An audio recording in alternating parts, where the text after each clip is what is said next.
नमस्कार दोस्तों, तो क्या हाल है आपका? उम्मीद करता हूँ कि आप सब अच्छे होंगे।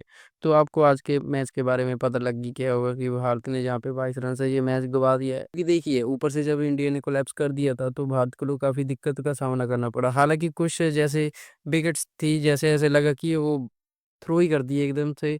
तो उनको मेरे ख्याल से सबसे ज़्यादा जो भारत की अप्रोच थी ना, मैं आपको एक चीज़ बताऊँ, नोटिस जो मैंने की है इस मैच में, जब आपने चौथे नंबर पे आपने जैसे मान चौथी इनिंग में बैटिंग की है, ठीक है?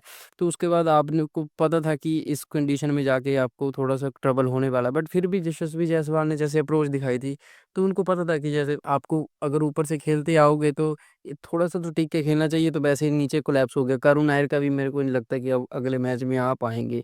बाकी देखा जाएगा तो आज के मैच के बारे में तो सबसे ज़्यादा तारीफ़ क की जानी चाहिए रवींद्र जडेजा, जसप्रीत बुमराह और मोहम्मद सिराज की। देखिए, मैच बेशक इंडिया हार गई है, पर मेरे ख़्याल से जितना कट्स उन्होंने नीचे आके दिखाया है ना, मेरे को नहीं लगता कि किसी ऊपर वाले बल्लेबाज ने।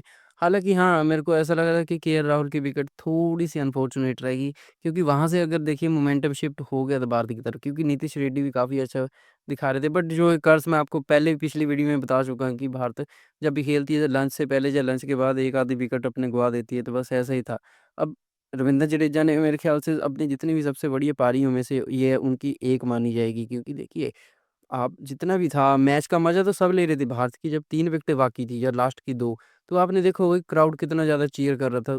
सारे स्पेक्टेटर्स जितने भी थे, एक बात बढ़िया लगी कि जितनी स्पोर्ट्समैनशिप थी, वो सारी एक तरह दिखने लग गई थी, क्योंकि आपको पता है कि इतने क्रूशियल मोमेंट पे आके आपको मैच को नहीं निकालना था। मैं भारत में आपको बताऊँ कि अगर रवींद्र जडेजा कहीं वो स्ट्राइक ले लेते, मान के चलिए, चलो मिसफॉर्चुनेट हो गया, क्योंकि सिराज भी नहीं चाहते थे कि ऐसा हो, बट फिर भी उनको थोड़ा-सा पता नहीं लगा कि बॉल पीछे की तरफ चलेगी।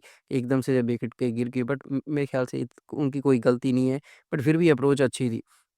अब मेन बात क्या है कि देखिए, जसप्रीत बुमराह ने आपको सबसे पहले ये तो भाई 27-28 ओवर डालते हैं, और ऊपर से आपको पता है कि अगर मान के चलिए उन्होंने 84 ओवर, तो कम से कम वही आप देखिए, तो 14-15 ओवर वो हो गए, तो मान के चलिए कि उनका जितना भी है, कम से कम उन्होंने 42 जब 45 ओवर तक तो योगदान एकदम से दे दिया। आप एकदम से भी रिलायबल।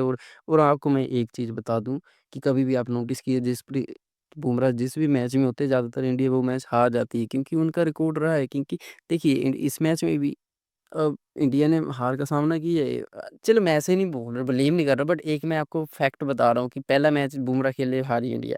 जब 2022 में जब मैच था, ये कैप्टन बने थे, तब भी इंडिया हार गई थी 400 रन जब इंडिया ने बनाए थे। उसके बाद उन्होंने फिर बाद में चेज़ भी कर लिए थे।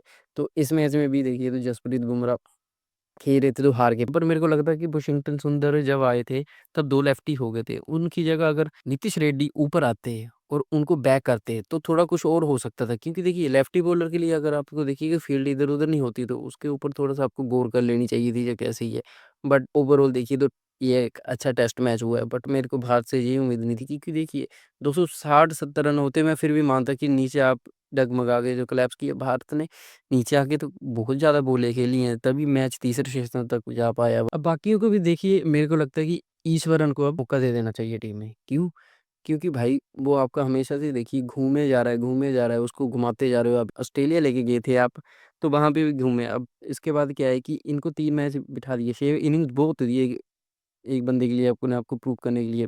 देखिए, मेरे को पर्सनली मैं बताऊँ आपको, करुण नायर मेरे को पसंद है, बट फिर भी ऐसी परफ़ॉर्मेंस है, कम से कम एक 100 होता तो फिर मैं मानता बट फिर भी वो नहीं कर पाए। अगले पे प्लेयर भी इंडिया के लिए बैठे हुए हैं, तो उनको भी थोड़ा-सा मौका दे देना चाहिए। बस मेरे ख़्याल से ये है, बाकी कोई बात नहीं। अब कम से कम 8-9 दिन की रेस्ट है, अब